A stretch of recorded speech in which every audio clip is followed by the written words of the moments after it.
Olá, tudo bem com vocês? Hoje é sexta-feira, nós chamamos de Sexta-feira Santa porque nós lembramos da morte de Jesus na cruz. E é importante a gente destacar que hoje não é um dia para você ficar triste, é um dia para você ficar alegre, porque através da morte de Jesus os seus pecados foram perdoados. Você não morre, você tem a vida eterna em Cristo. Jesus venceu a morte, venceu a sua morte. Jesus morreu a sua morte para que você tivesse vida. E olha só, Jesus não foi matado. Jesus não era um homem bonzinho que foi matado por homens maus. Não, Jesus morreu por você. Os seus pecados mataram Jesus.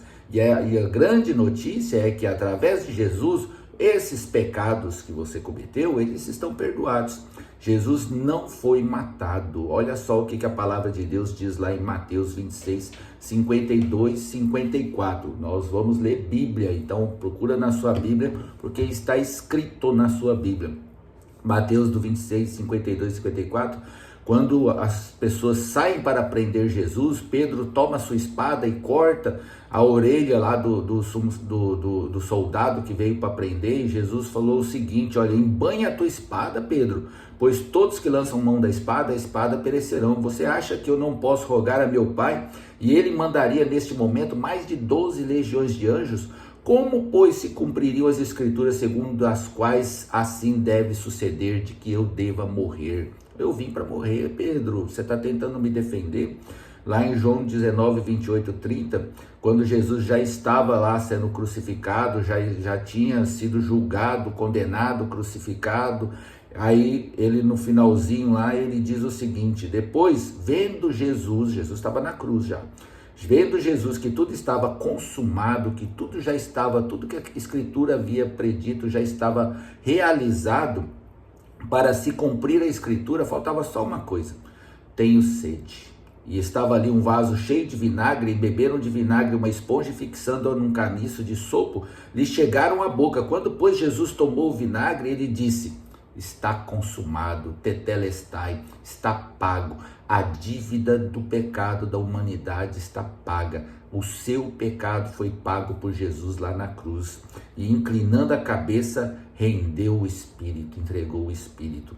E isso foi uma grande reboliço. A morte de Jesus trouxe um estardalhaço mundial. Olha só o que aconteceu. E eis que o véu do santuário se rasgou. Jesus entrega o Espírito, e Mateus lá em 27, 51, 54 vai registrar alguns eventos extraordinários que aconteceram.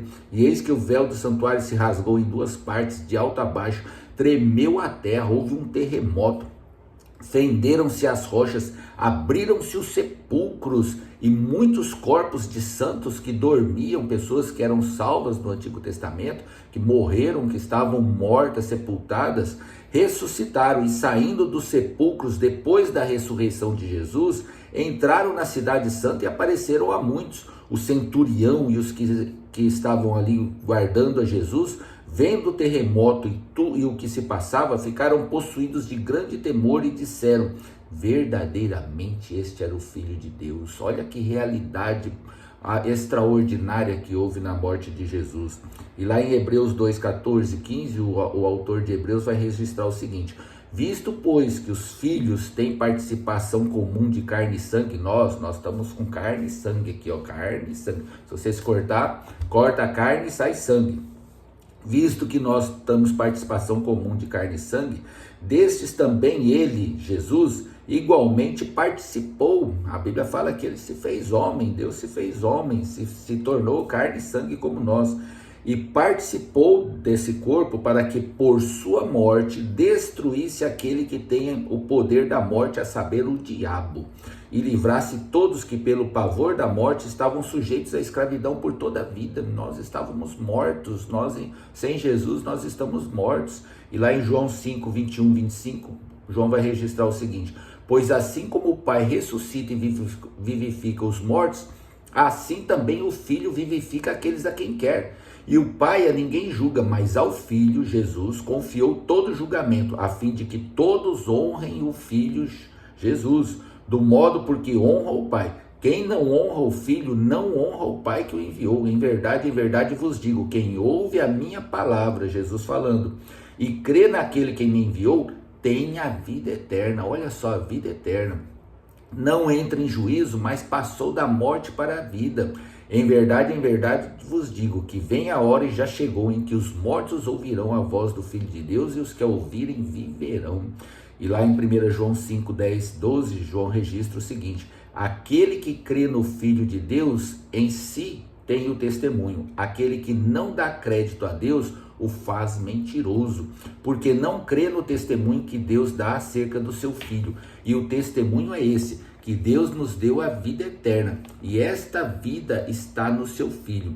Aquele que tem o Filho tem a vida, aquele que não tem o Filho de Deus não tem a vida. Esta é a boa notícia que nós trazemos hoje. A morte de Jesus te deu vida. Através de Jesus você tem vida eterna. Através de Jesus os seus pecados estão perdoados. Entrega a sua vida a Jesus, creia em Jesus, creia que Jesus é o Filho de Deus, creia que Jesus é o Senhor. Ele tem que ser o Senhor da sua vida, porque o dia que chamar a sua senha, você está com seu nome escrito no livro da vida, como diz lá em Apocalipse 22. Se o seu nome não estiver escrito no livro da vida, você não terá eternidade com Deus. É isso que a palavra de Deus registra aqui. Creia na palavra, creia no que Jesus disse. Não acredita em qualquer coisa que está se falando por aí, não. Acredita na palavra de Deus, porque quem crê em Jesus tem a vida eterna. Quem não crê em Jesus não tem a vida eterna. Amém? Que Deus te abençoe em nome de Jesus. Glória a Deus por esse dia. Glória a Deus pela morte de Jesus que trouxe vida. Eu tenho a vida eterna e esta vida está em Jesus. Que Deus te abençoe em nome de Jesus. Amém.